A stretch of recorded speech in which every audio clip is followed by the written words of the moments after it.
And that's why I don't recommend, unless you're a big company and have people in these different markets, to go after too many markets at one time.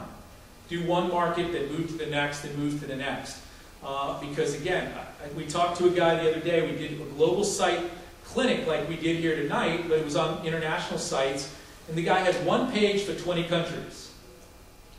You know, 20 languages, one page, and it's like, well, what happens when they come to that page and want to buy? Well, we just need to get them to the landing page. They'll figure out how to buy it down the road. Well, isn't that the most important? So wouldn't you rather take the money for 20 individual pages and put it into 20 pages for one country and then focus on that? So there's different ways you might want to think about this. But there's great tools. Use these tools to figure out what markets to go after. So what are some of the other planning challenges that you're going to encounter? I mean, objectives and goals. What do you want? I mean, we want to sell to the world. So let's figure it out. We want this many conversions. We want this much here. How many people have ever sent anything internationally? So how many of you ever had it come back or get it stuck in customs? So I had about a $2 million shipment stuck in customs on the first company I created. On the manifest, on the little product list, we had a little plastic bottle that was empty. It said pill bottle instead of empty plastic bottle. Because it had pill bottle, it was flagged as a pharmaceutical object and was held in customs until I provided a pharmaceutical import license. And it took like 2 months, and this was something we were trying to get in around a particular thing that was happening in Japan.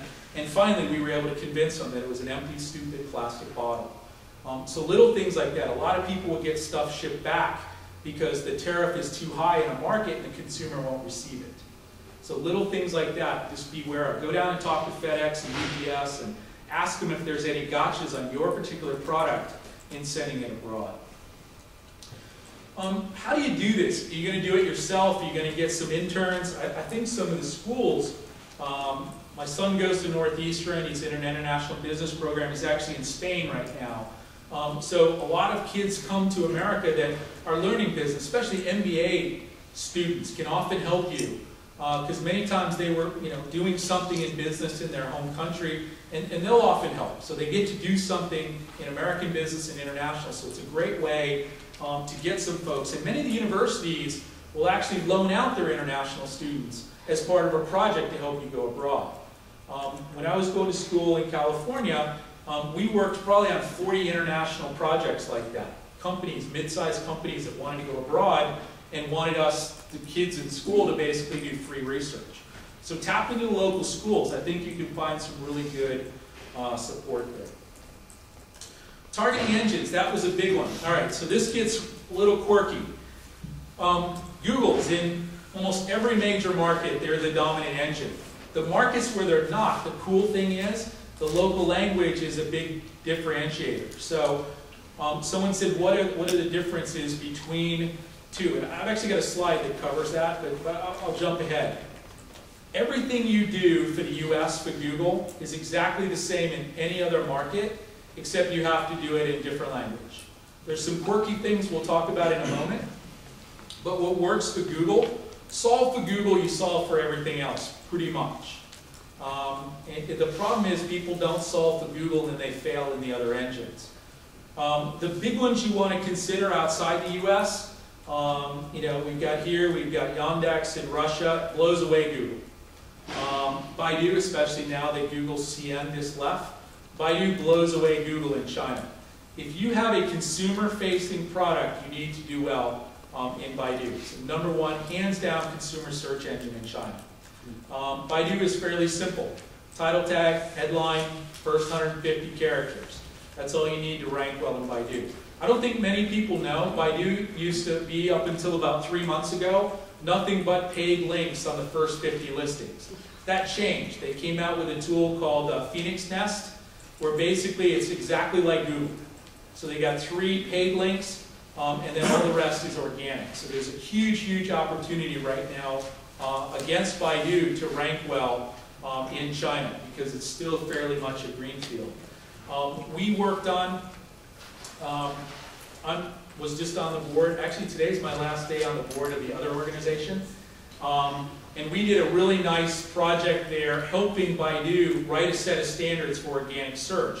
As they launched this, basically now we have new standards around how to do well organically. So they're really trying to push the organic side of the equation. So I think Baidu's a great one. Japan's the one with the most controversy because each one uses different numbers, but right now Yahoo Japan still dominates in Japan. Google's right behind it, it's not that far away, but still one where you've really got to focus on Yahoo in Japan. And then in Korea, it's don't even waste your time on Google, it's all Naver, and it's almost all pay.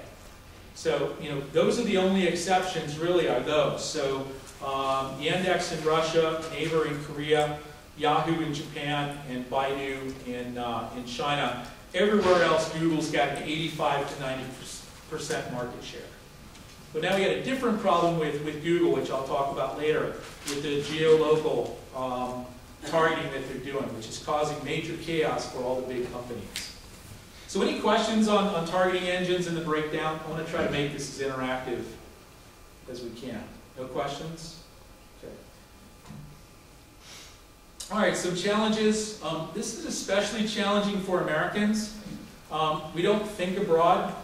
It's very interesting up until like 2 years ago when we had the change in passport requirements. Less than 50% of Americans had a passport. I have a friend that runs global search at a search engine, and the two bosses directly above him didn't have a passport until recently. I actually wanted to bring my passport and show you. If you're going to do something global and somebody says they're an expert on a country, actually ask to see their passport and see how many times they've ever been to that country. I see people saying that they're a China expert and they've never been to China. So there's a lot of sort of like social media experts. They just sort of pop up, they got a blog, and they tweet occasionally, and now they're a social media guru. The same thing happens with global search gurus. So look at the passport. If they haven't been to many countries, so I can sort of say this because, especially at my previous agency, I was typically 30 to 35 countries a year. Offices in 12 countries, and flew about 300,000 miles to do work in these countries. So there's not a lot of people that really understand this, so find people that are niche experts in a particular country. The other thing the U.S. Commerce Department has, anybody ever used the international desk? Every single country where we have political relationships with, there's a desk. And they can help you with data and make connections with companies abroad. So it's a phenomenal resource that few people know about. So definitely tap that source at the Commerce Department. Do you have a URL for that? I think it's export.gov. There's a link there, and just look for the different desks. So there's a China desk and a Japan desk, and they've got all the data you can possibly think about for a market.